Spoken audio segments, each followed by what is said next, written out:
I've lived a bad life, sister. We've all lived bad lives, Mr. Morgan. We all sin. But I know you. You don't know me. I had a son. He passed away. Pardon me, feeling that kind of pain. But I know now that you don't get to live a bad life and have good things happen to you. Life is full of pain, but there is also love and beauty. Be grateful that for the first time, you see your life clearly.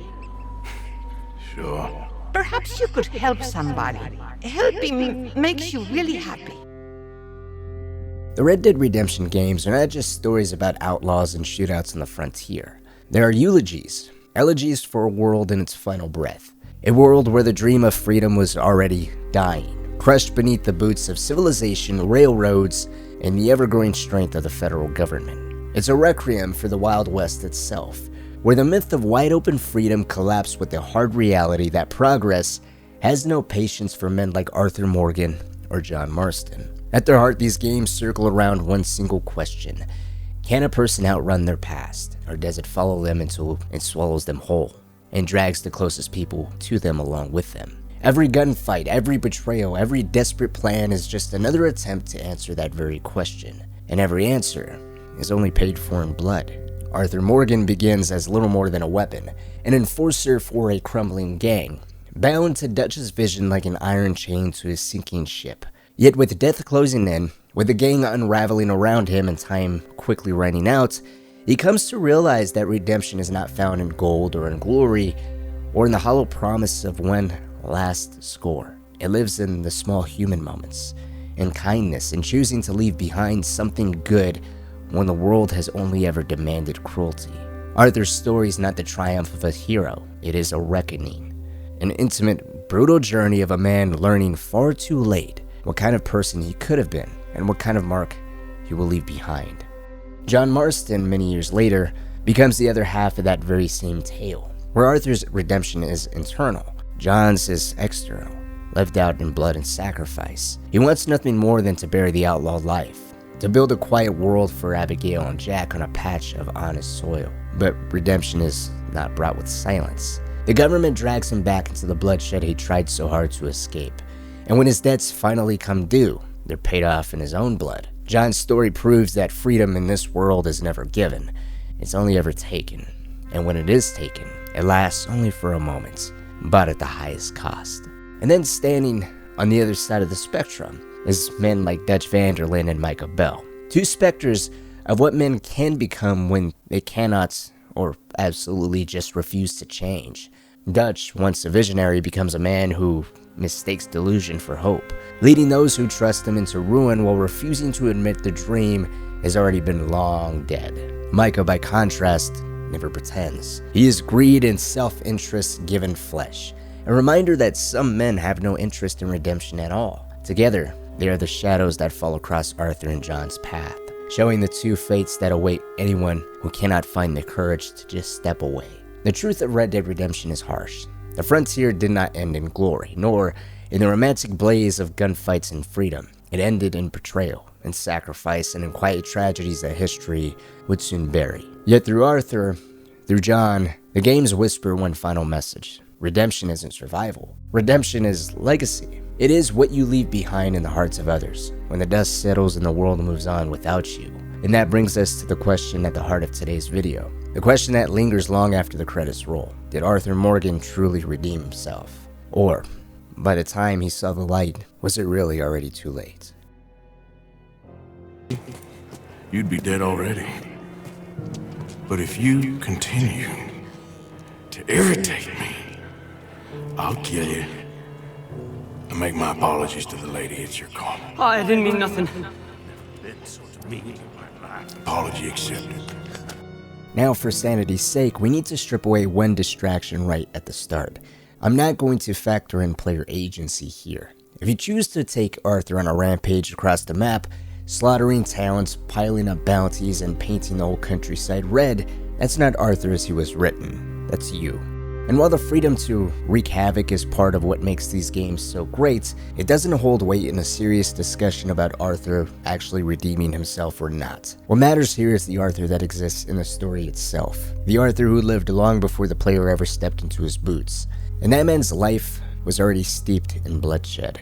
Arthur's identity was forged in violence. Long before the opening desperate retreat into Coulter, he had spent decades as an outlaw, killing, stealing, and enforcing Dutch's vision of a life beyond the reach of law and civilization. This wasn't just a regular job, it was far from occasional. He didn't drift in and out of the gang like Trelawney, indulging in it only when convenient. On the contrary, it was the foundation of who Arthur was. It was all of him. Violence was his trade, loyalty to Dutch was his creed. And for years, those two truths were enough to define him. But what makes him even more unique is that he was far from just another recruit. He was arguably the first real prodigy of Dutch and Hosea, taken in after his father's death and molded into something much greater than himself, or perhaps smaller, depending on how you look at it. Now, if Miss Grimshaw was there earlier, she served as the Iron Matriarch, but Arthur was the boy who grew into the gang's backbone. And the order of the gang's foundation mattered because Dutch, Hosea, and then Arthur, together the three of them formed the spine of the infamous Vanderlyn gang. Everything that came after was shaped all around the three of them. Arthur would be the first proof that Dutch's ideas could in fact work. That an orphan boy hardened by loss and delinquency could be remade into something more than just another mindless criminal. He became someone who believed, who was loyal to something larger than himself. Dutch's vision of being nobler, freer, and bonded by love rather than greed would come to actually live inside of Arthur. Dutch didn't want an army of faceless gunmen. He wanted believers, and Arthur was the example. Dutch and Hosea didn't just give him orders, they gave him compassion. They taught him how to read, how to write, how to carry himself, and as the gang grew, Dutch's speeches quite literally became gospel because men like Arthur would come to embody them. Members, as time went on, didn't stay because of obligation or fear, they would come to stay because they believed there was no better alternative. Sure, I could fall in with another gang, but Dutch... You know, Dutch is different. Oh yes, Dutch is certainly different. And yet there's a part of Arthur that often gets overlooked in all of this. That even Hosea, the closest thing he had to a father, and even openly admitted that he loved and respected more than Dutch, sometimes referred to Arthur as someone who didn't think, calling Arthur a brute, a big mean outlaw who relied on muscle over mind. Now, of course, by the end of the game, we know that couldn't be further from the truth. I mean, as early as Coulter, Arthur's journaling. It's been a bad few weeks, but Dutch being Dutch, he is busy making plans, and Dutch being Dutch, those plans involve robbery and dreams. Sketching, reflecting, recording history, illustrating the world around him with a curiosity that goes far beyond the role of just a regular hired gunman. So, why did people see him as the blunt edge of Dutch's dream then? Why was he so often treated as little more than muscle? I think it was because Arthur filled a role that was necessary. Dutch wanted to be seen as the level-headed savior, the man who offered compassion, reason, and an alternative to the ruthlessness of other outlaws. But no leader like that can actually survive without a shadow at his side, someone to enforce the consequences when kindness just wasn't enough. Arthur became that shadow, the blunt edge, the man whose presence made Dutch's ideals credible, because everyone understood there would be real consequences for betrayal, or thinking you can get away with attacking the Vanderlyn gang. And to be fair, I think that role was part of just who Arthur actually was. His faith in Dutch was so absolute that compassion and perception were things he was willing to disregard if it meant protecting the gang. His curiosity wasn't stupidity, it was quite literally ferocious loyalty. Hosea, I think, always knew this. He didn't see Arthur as dumb or reckless, but rather as someone willing to wear that mask if it meant the gang would survive or get something they needed or wanted. Apart from other members utilizing Arthur's rough exterior as being a blockhead and way to dumb things down, in the Spines of America mission he does so again to alleviate Seamus's concerns about working with the Vanderlyn gang, and then once more in selling the Braithwaite moonshine in the town of Rhodes. Only during that example, he perfectly has him play the part even more by pretending to be dumb and mute. The latter of which is less about Arthur being called dumb and not capable of thinking, and more about doing whatever is necessary for the gang's sake, even if it means acting and quite literally playing up a role, despite him hating doing that very same thing. And hence his rough exterior was in fact something Dutch and Hosea both relied upon. However, his appearance and how he carried himself and the ferocity he held behind his actions in securing the gang's interest wasn't just created out of Dutch and Hosea's needs, but rather his personal losses as well. Apart from Arthur's father dying when he was quite young, leaving him to fend for himself, it's what he would lose much later in life that'll really tighten his grip on those closest to him. That was the death of his own son, Isaac, and Isaac's mother, Eliza. I had a son once, years ago. Don't talk about him much. Oh, what was his name? Isaac. His mother, Eliza, the waitress I met. When she got pregnant, she knew who I was, what my life was. I didn't want to promise nothing I couldn't keep, but I said I'd do right by them. Every few months, I'd stop by there for a few days. He was such a good kid. She was too, I guess. Just a kid, 19. What happened? I got there one day and saw two crosses outside. I knew right away. Turned out some bastards had come through. Robbed them and shot them dead. And offered $10. Hardened me. Feeling that kind of pain. It's unfortunate he never elaborates on Eliza and Isaac, but perhaps that's all we need. His lack of willingness to dive deeper and further explain his relationship with both Eliza and Isaac comes at a time when he's forced to face his own mortality, to sit and reflect on the life he had chosen to live up until that point, where all of his past actions, regretful, hateful, cruel, happy, all ran through the filter of intense examination that people tend to go through when they're at the end of the rope. The fact he can even admit their deaths hardened him is a far cry from the person he was just hours before, during the times of Coulter all the way to Clement's Point. Arthur couldn't even question his own loyalty to Dutch, unable or even unwilling to face the truth that he was leading them all to ruin. And so how could he be expected to deeply reflect and confront his own evolution that's attributed to such a devastating event? It could also be the origins of why he always referred to John as being the luckiest man alive, because John had a wife and a son that was within the gang. Not to say Arthur was after someone that was within the same life as he was, but the fact that Abigail was inside the Vanderlyn gang of course only made the overall situation much easier for John, rather than being placed in the same exact position as Arthur was with Mary Linton, for example, who absolutely hated this lifestyle. But it's with all these missing pieces that you don't properly see the entire picture of who Arthur is moving into the beginning of the game. Understanding all of this comes along with multiple playthroughs. And so it was with all of this that the Vanderlyn gang wasn't just a group of outlaws to Arthur, obviously, but in fact all he had left. Dutch and Hosea gave him belonging from the earliest age when his blood ties were long gone, and that belonging would eventually become sacred when Isaac and Eliza were killed. Every robbery, every killing, every story he told himself about the gang being different from the rest, it all came from the hunger to protect the only family he truly had left. And that's the complicated tragedy. Arthur wasn't simply a blunt instrument or even just a loyal blind believer. He was someone who had already suffered so much loss, who clung to the gang because losing it meant losing everything. That's why he fought so fiercely, why he defended Dutch so absolutely. To Arthur, the gang wasn't an organization or a choice, it was his life. We see this worldview bleed into his actions at Horseshoe Overlook and even Clement's Point. When he threatens Jimmy Brooks, the honorable ending of saving Jimmy Brooks' life, he still threatens him. But I'm not a good man, Jimmy Brooks. Not usually. You see, I was in Blackwater.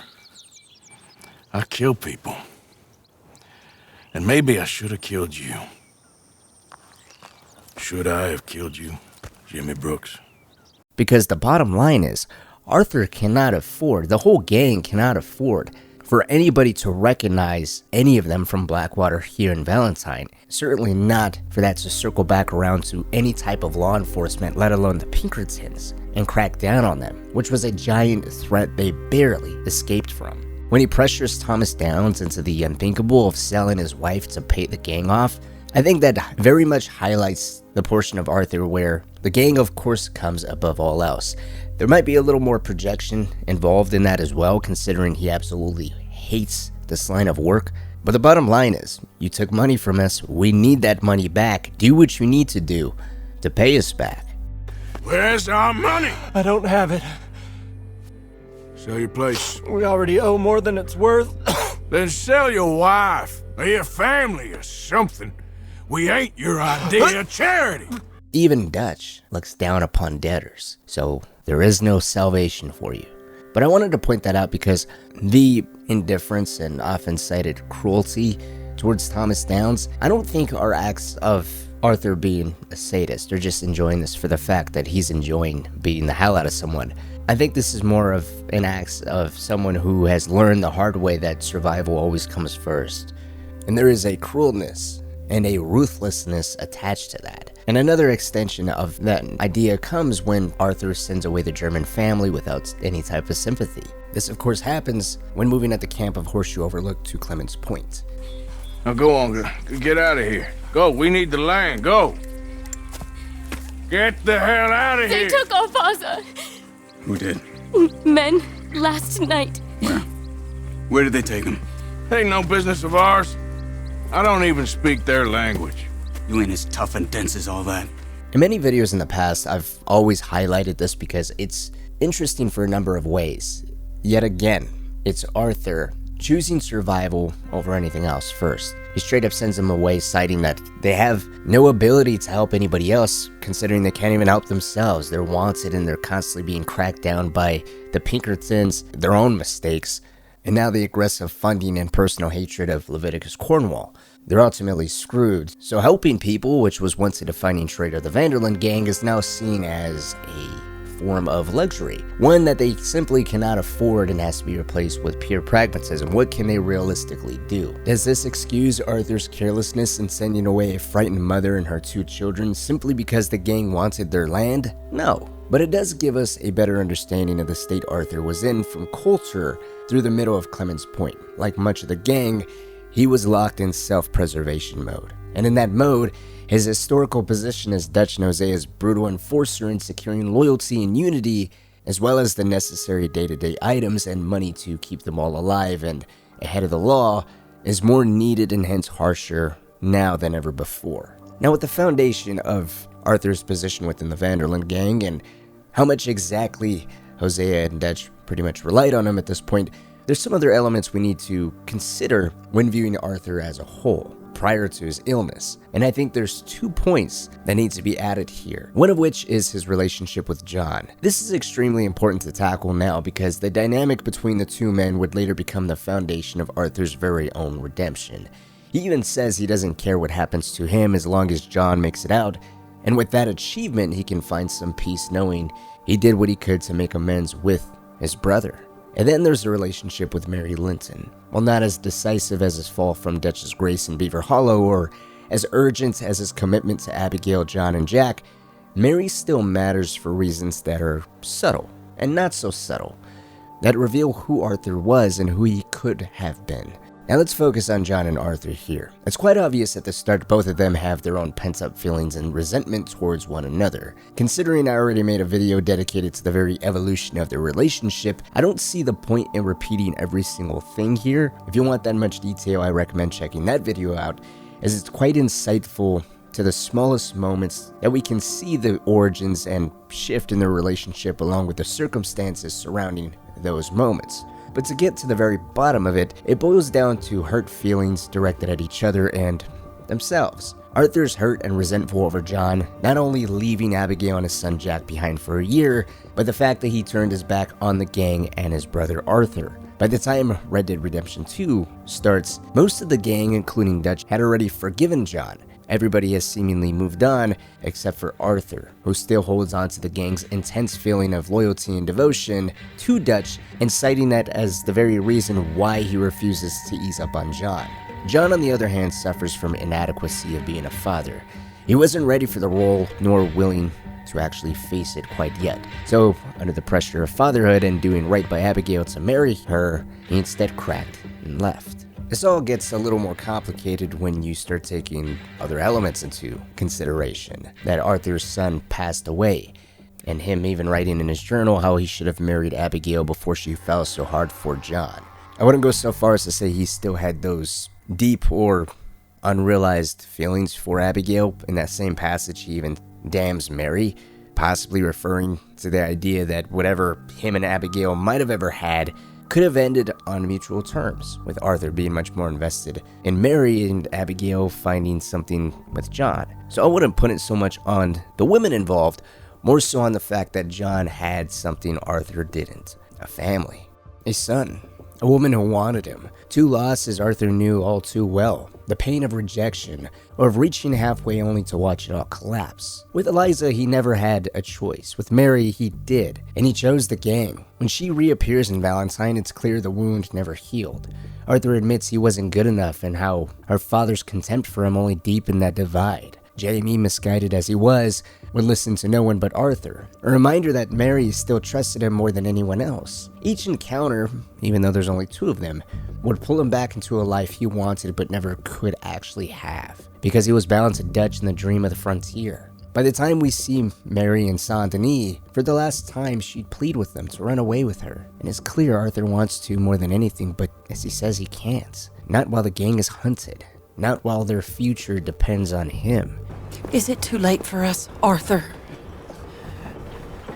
I can't lie to you. I'm a wanted man, Mary. If anyone close to me, well, they're wanted to, and I can't have you wrapped up in there. But it's coming to an end. This time it really is. Run away with me, Arthur. Run away right now and don't look back. I want to. More than anything, I want to. But I've got some people I need to take care of. Once they're free, then I'm free. Then I can disappear. But Arthur... If we're gonna run away anywhere, we'd need money. Soon, I'll have some. I know you won't run away. But it's a pretty dream. Very pretty. But I will, once I get some money. I had some, but then some fool got it trapped into a town that I can't go back to. That's another story.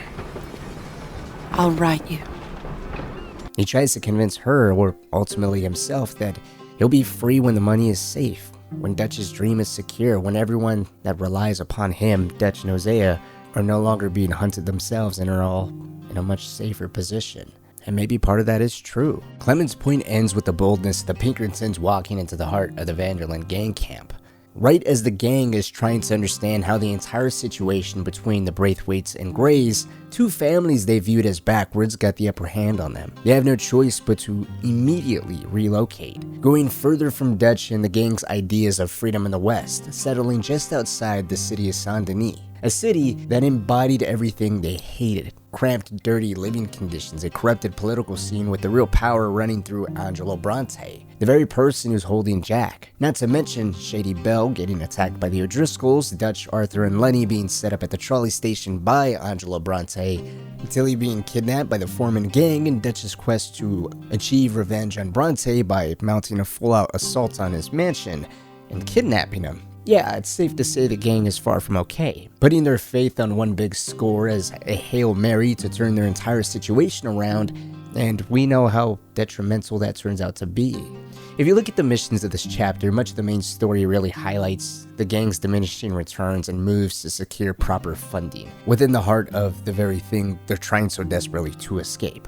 With the subtle shift in Arthur and John's relationship, going from being resentful and hostile to Arthur seeing John actually care and beat himself up after Jack's kidnapping. It's also the same time we see John shift on his opinion towards Dutch, blaming Dutch and Hosea for the mistakes that the gang has made in the town of Rhodes, trying so hard to play both families. And it's that dissension that in turn Dutch would end up blaming John for the failure of the Saint Denis bank heist, and considering him as a rat and possibly the one person responsible for the catastrophic failure of that robbery. Had Arthur chosen to hold on to his resentment towards John for his original abandonment, or maybe it was John's intense and genuine remorse over Jack's kidnapping that had overturned Arthur's feelings towards John, winning him over as an instant ally and forming that bedrock of rebuilding the relationship that turned everything around, something that would have undoubtedly altered the course of the game's ending, as John really only had Arthur and Sadie to look towards when needing a genuine ally.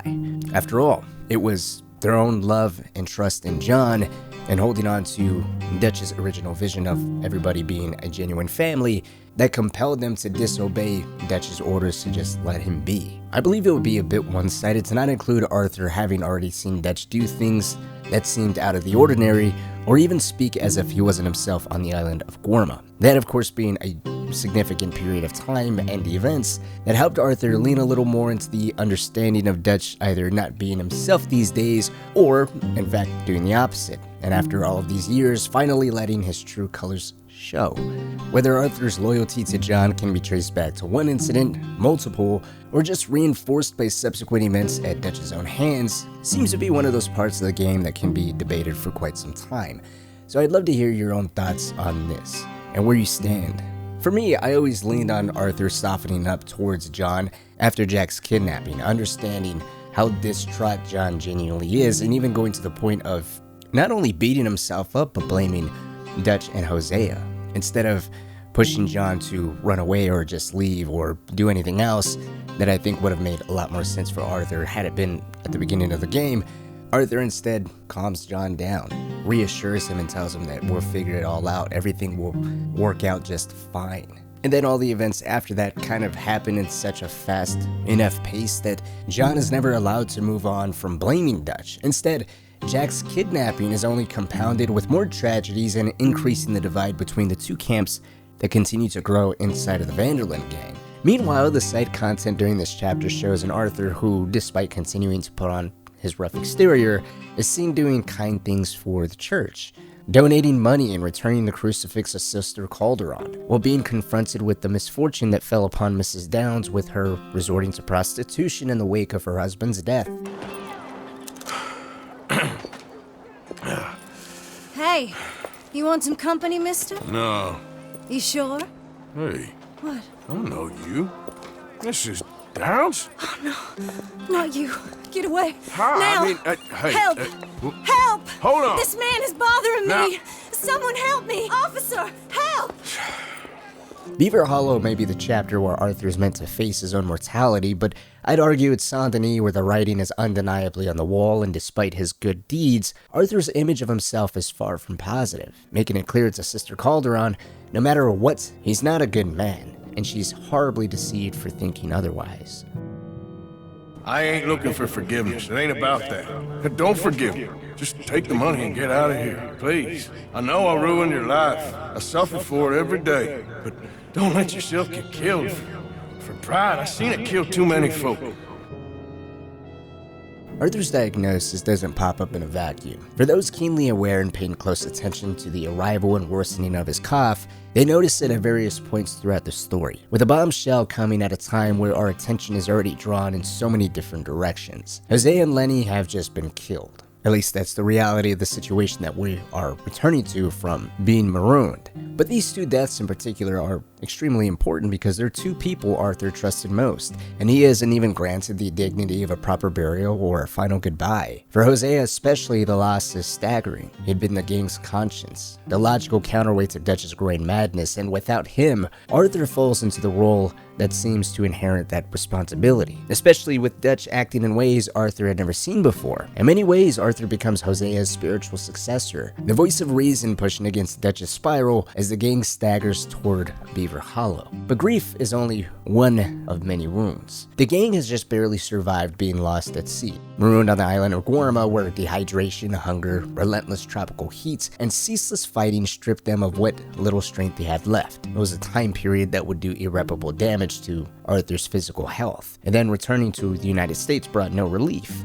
only a Pinkerton assault on their refuge at LeCay Lake, forcing them to flee once more. By this time, Arthur's body is battered, his mind exhausted, and his spirit worn extremely thin. There's been no rest, no chance to recover, only a constant press forward into ever-increasing chaos. And layered on top of all of this is the growing fracture within the gang itself. Rumors spread that John is being hanged by the government for his crimes as part of the Vanderlyn gang. Dutch, meanwhile, shows little interest in saving him, clinging to the belief that John was the one responsible for the disastrous Saint-Denis robbery, something that can be seen as the very death sentence he left John to face in Cynic Penitentiary.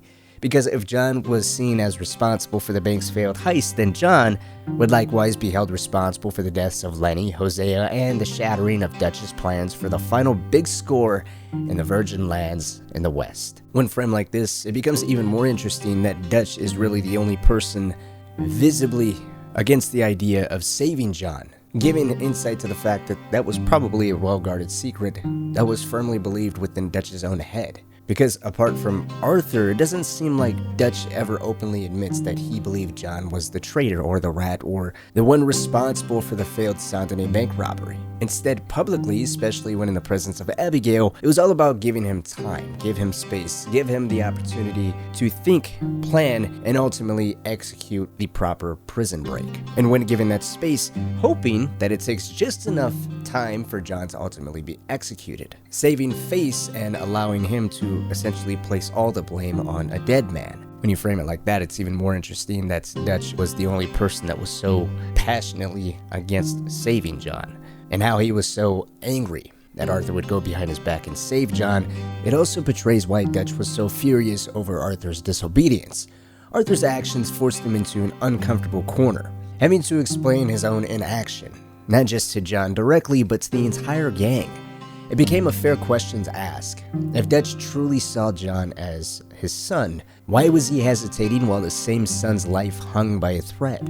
Especially when the breakout only required 2 people to succeed. You could argue that rescuing John was too bold, that it might draw more attention to them. But that defense falls apart when you take into account Dutch's own reckless choices, using the Wapiti tribe as a smokescreen against the United States Army, executing Leviticus Cornwall in broad daylight, actions that brought far more danger on the gang than Arthur ever did, and instead served the purpose of being another notch in Dutch's reasoning to distance himself from Arthur, and to lean even heavier on Micah, the ultimate yes man, someone who instead of challenging him, of trying to bring some form of reason to the table, does nothing but endorse and accelerate Dutch's worsening qualities. Regardless, for Arthur, it's another splinter of doubt in a man he had once trusted absolutely. John's life hangs in the balance, Dutch refuses to care, and Arthur finds himself pulled into 2 directions.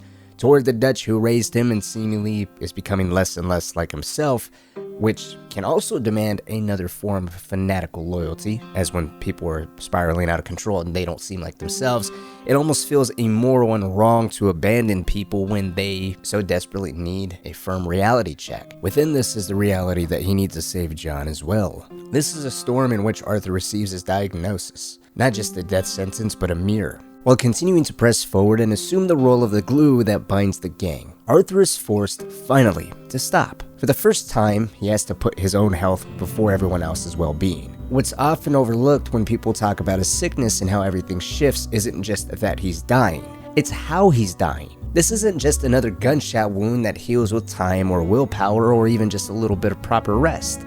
Tuberculosis eats away at him. It demands rest he'll never get. It's also well past the point of him being able to make sure that proper arrangements are made. I'm not even talking about his death, or his burial, or how he can make amends with people who he negatively affected during the height of his health. More so just the people that are directly involved around him, such as John, Abigail, Charles, and Sadie. When Arthur learns he's sick, death isn't coming, it's really already there, sitting beside him, waiting for its moment. And I don't want to cheapen that by saying something naive like some of us can relate, because tuberculosis in the 1800s wasn't something you just walked away from. It was slow, cruel, and inevitable. And as Micah showed us all too well, some people took advantage of people's declining health. But to understand what it's like to be in Arthur's shoes, think of the worst illness you've ever had.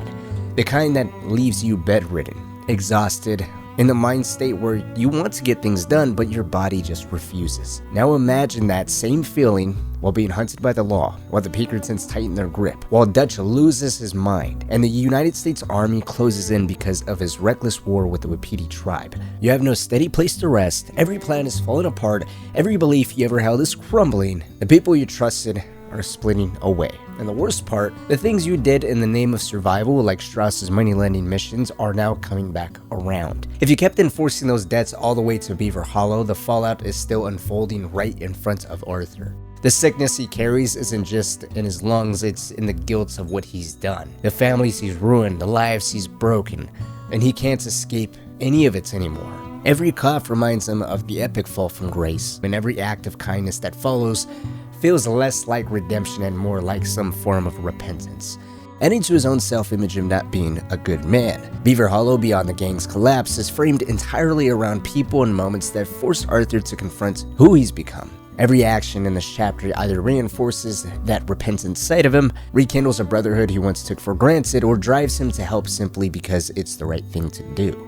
As an example, his involvement with the Wapiti tribe begins, as many of his choices do, out of obligation. At first, it's loyalty to Dutch, to the gang, to the idea that they still stood for something and that Arthur needs help as adopted father turned leader, gets some grasp of reality, to stop sliding down this descent of madness and making their situation go from bad to worse. A move that both he and Charles immediately grasp upon when seeing Dutch's eagerness to get involved with the Wapiti tribe. Slowly, as his energy wanes and things only continue to look gloomier, that duty transforms into something deeply personal. His bond with Charles plays a major role in that shift. Charles saved Arthur's life, and in turn, Arthur honors that by standing beside him when the tribe needs help. Through Charles, he begins to find purpose again, not in robbing or running, but in protecting people who still have something worth protecting. Arthur's empathy for Rains Fall and the Wapiti people also grows out of guilt. Rains Fall is a man of peace, only asking that the government uphold the agreement his tribe was promised. A simple request that's continuously betrayed by both sides. Watching the chief's calm dignity clash with his son Eagle Flies' rage mirrors Arthur's own conflict between restraint and violence. What makes it worse is knowing that Dutch is feeding that fire, using the Wapiti's struggle as a smokescreen for his own war with the law. It's one of Arthur's clearest moments, realizing that while the Wapitis are fighting for survival, Dutch is just fighting to protect his own ego, or protect himself, as that may have always been the case. With Sadie, it's different. Her bond with Arthur isn't born out of obligation like Charles, but it's just as meaningful. When most of the remaining gang began keeping their distance, seeing Arthur and John as outsiders, Sadie became a little bit of an outcast herself. She still had rage within her, the same recklessness that only continues to find Dutch more and more every single day, but hers came from pain, not pride. Despite the gang's current predicament and there being a clear shift within Dutch's own mentality and priorities, Sadie still held on to what Dutch originally preached. They were still family, and that meant looking out for one another. Sadie proved herself again and again, helping rescue John, later Abigail, and becoming one of the few people Arthur could still trust enough to speak to honestly. Her request for Arthur's help in taking down the last of the O'Driscolls, the man responsible for her husband's death, isn't just a vengeance mission. Earlier in the story, it might have seemed like a distraction, one that would have been poorly advised, especially from Arthur. Here, on the other hand, it feels earned. It becomes a noble trade-off. She agrees to help Arthur with Abigail, Jack, and John, and in exchange, he helps put her ghosts to rest. Now, depending on your honor level, even the way Arthur frames this deal changes. One version through duty. I'll tell you what, I'll do it, but there's something you could help me with. Sure. You, me, and John. This whole thing is pretty much done, but Dutch still has our money hidden away, so How do you mean? when the time comes, just be What ready. do you mean? I mean, if we can get out of here with money, you and me, we're more ghosts than people. And none of that loyalty matters. Jesus. Okay. I'm with you. Well, then you got yourself a gun. What's left of one? The other through compassion. I'll tell you what, I'll do it. But there's something you can help me with. Abigail, Jack, John, make sure they make it. I mean, this whole thing is pretty much done. But when the time comes... How do you mean? When the time comes, you help them. What do you mean? I mean it. Help them escape. When I... You know, you and me, we're more ghosts than people. But them, they could... I know. Of course I will. Thank you, Arthur. Either way, it seals a mutual loyalty between the two of them. When the dust settles and Sadie finally unleashes her fury on their O'Driscolls, you can almost feel Arthur's silence beside her. A moment of shared release between the two who have lost everything and still find a reason to keep fighting. And then there's John. John is a unique case, not just because of his rocky history with Arthur, but because of his own uncertainty about Dutch and the gang's future. Early on, his anger toward Dutch and Hosea, accusing them of leading the gang from bad to worse, was never a genuine rebellion, despite how Dutch perceived it. It was instead John's own personal pain and guilt. It was words of someone trying to make sense of his own failures as a father and as a husband. That guilt becomes clearer in his private talks with Arthur near the end. Both of them share the same doubts, questioning who they are, what they believed in throughout all of these years, and whether Dutch's collapse is new or if it was always there and they just missed it, buried underneath his charm and big promises. They begin to see that maybe Dutch hasn't changed at all. Maybe they were just too loyal, too blind to notice who he truly was. And it's here that Arthur gives John the push he never had before, the blessing, the permission to walk away from the entire gang. Arthur's dying conviction that John's future, Abigail, Jack, the quiet life he still has a chance to build, is far more important than any misplaced loyalty or dream of freedom that only continues to appear as just that, a dream. It's Arthur's final lesson, the one he learned too late, that survival means nothing if you lose yourself along the way. He doubles down on that conviction during A Bridge to Nowhere, and in his final private conversation with John before the train robbery meant to hit the United States Army's payroll. Are Abigail and Jack ready to leave? I think so. Okay. Well, whatever happens with this job today, wherever Dutch and them go next, we're getting you the hell out of here. We're going to get you the money you need. Knowing the three of you got out, well, maybe all of this will still mean something. Tilly and Susan, too. I'll do whatever it takes. You've always had my back, Arthur. Perhaps not always. Arthur acknowledges his past failures and admits that he didn't always have John's back. But now, when it matters most, there is no confusion anymore. John, Abigail, Jack, and a few women still with the gang have become his only concern. In these final days, he circles back to what he essentially has always been, the protector. Not of Dutch's dream, nor in the name of the gang, but of the people who still have a chance to live beyond it. These three, John, Abigail, and Jack, are the clearest reflections of Arthur's redemption arc. Yes, he does help Charles, the Wapidis, and Sadie, as we outlined, but with these three, it provides so much more. A fresh start, a family, a possible lineage, and heritage. No matter your honor level or choices, their survival defines the end of Arthur's story. But to only focus on them would be to miss the other pieces of his atonement scattered across the world.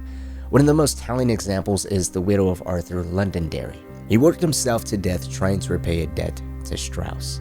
The same type of debt Arthur once enforced without thinking twice, despite him hating the work. When Arthur discovers Londonderry's widow and son threatened with eviction after already losing their husband and father, it hits him harder than seemingly anything else at the time. That mission is his final collection, and it becomes his breaking point. You can choose to absolve the debts or absolve the debts and provide money, but the real impact is in Arthur's silence, his expression, the weight in his voice. You can feel the shame, the realization that every ledger entry, every coin collected came at the cost of someone's life, and that trickled down, making that effect so much more detrimental if they had a family or people depending on them. I just wanted to say the debt's canceled and here, take this. It won't bring your husband back, I know. You need money and I don't. Well, you're a good man. I just wish you'd done it before he worked himself into the grave.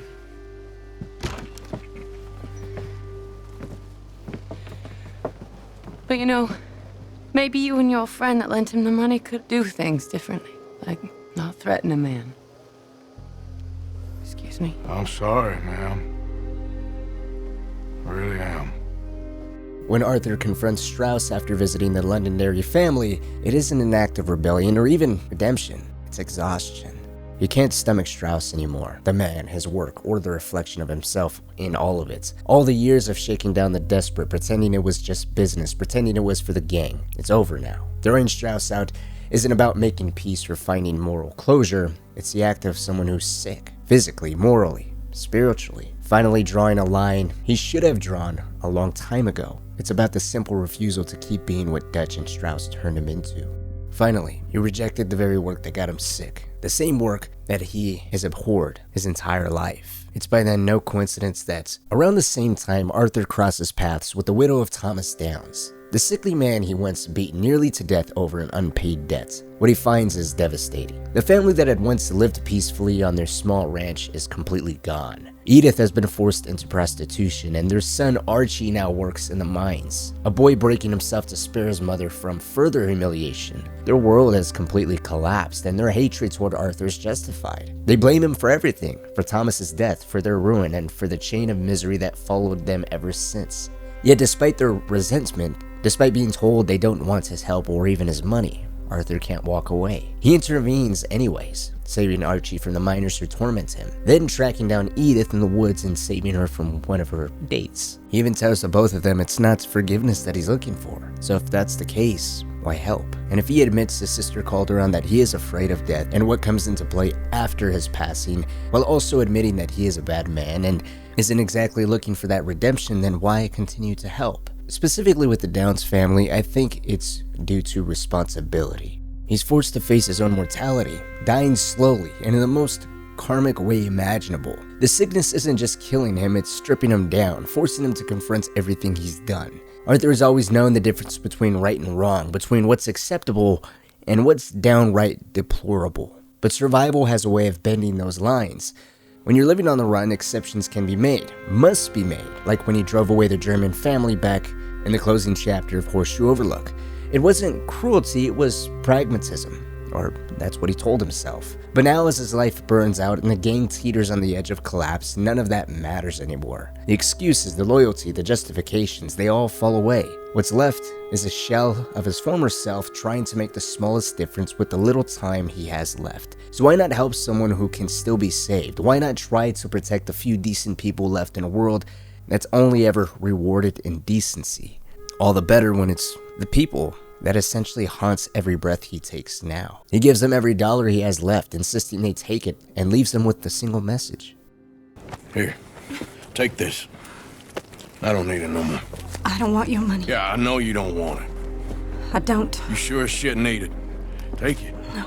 I ain't looking for forgiveness. It ain't about that. Don't forgive me. Just take the money and get out of here, please. I know I ruined your life. I suffer for it every day. But don't let yourself get killed for pride. I seen it kill too many folk. Don't say anything. Don't thank me. Just take the money and pack your bags. That's all I gotta say. Thank you, Mr. Morgan. I said don't thank me. Get out of here. Please. When Arthur says, "I said don't thank me," it carries more meaning than it seems. It's not false modesty, it's resignation. He doesn't want gratitude or forgiveness because deep down he believes he doesn't deserve either of it.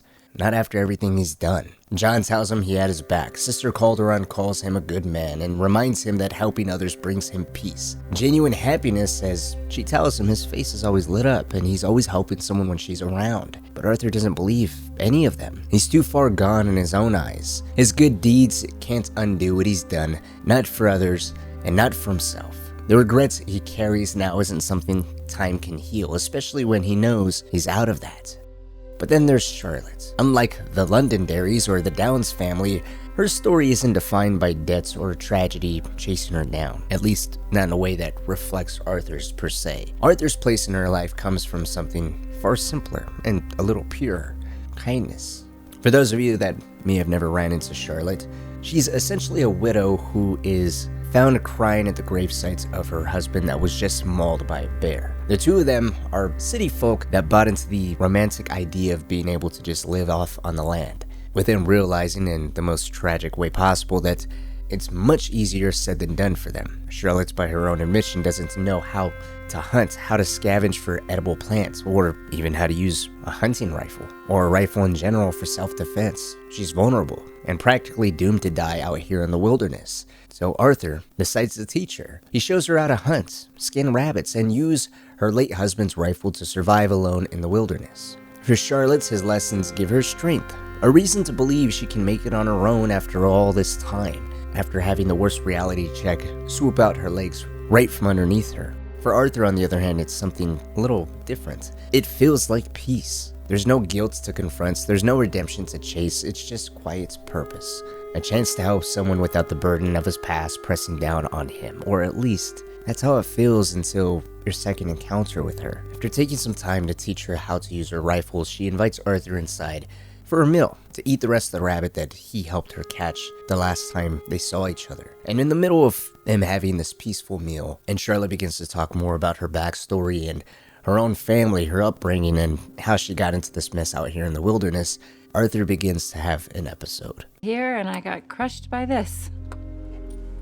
You know, I pictured myself picking fresh vegetables, sipping homemade wine, writing a great novel. But I turned out to be a far more pathetic anti-heroine than any I could ever pen. Oh, well. I reckon you're gonna be just fine. Are you all right? Can I get you some water? No, I'm fine. I just,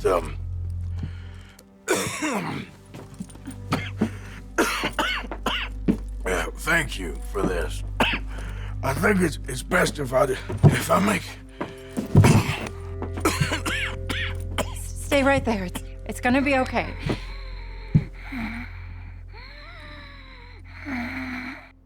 It's one of the worst episodes he has, eventually blacking out on the floor of her cabin. It's an extremely sad moment because it emphasizes his health has deteriorated so much he can't even sit down to enjoy a meal without coughing to the point of losing consciousness. Moments in life that are meant to just be quiet, beautiful exchanges between two strangers become that looming shadow, a reminder that one day he just won't wake up.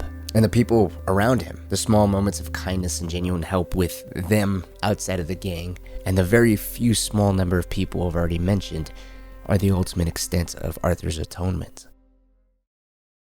I gave you all I had. I did.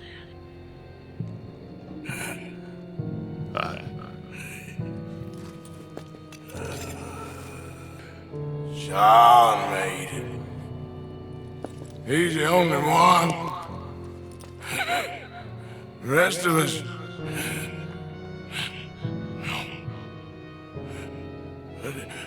I tried.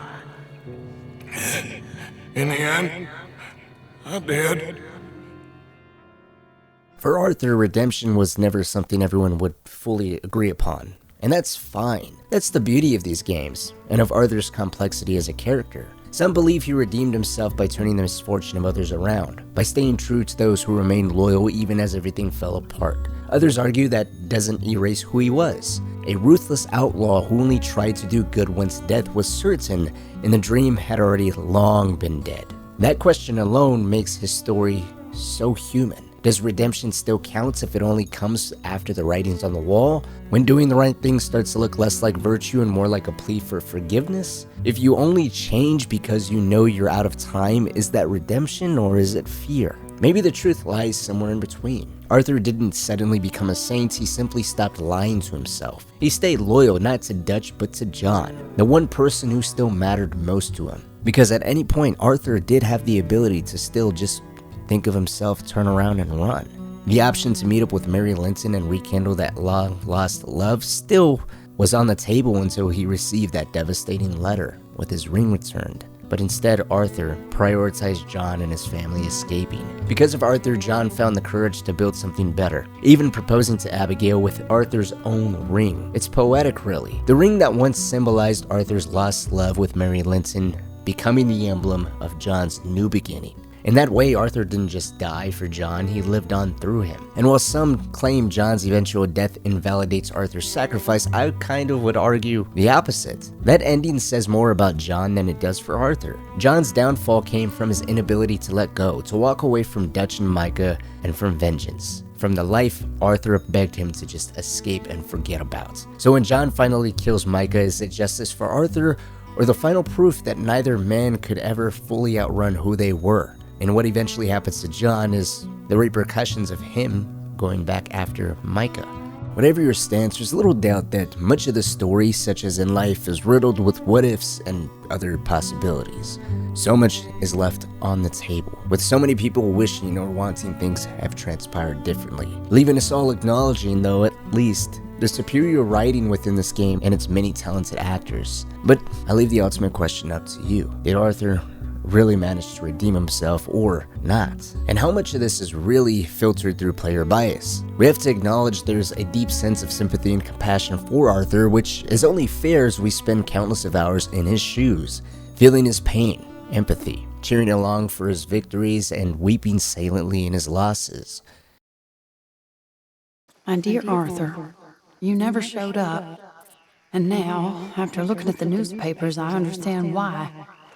I don't imagine you'll receive this letter, but I nonetheless must send it. Arthur. Oh, Arthur. I was just starting to dream the silliest and softest of dreams. I miss you, and I will always miss you. But I cannot live like that, and it seems you cannot live any other way. When I'm with you, the world makes sense, but when we are apart, I see clearly that your world is not a world from which one can escape. I'm so sorry for everything. For everything long ago, and for starting up that business again.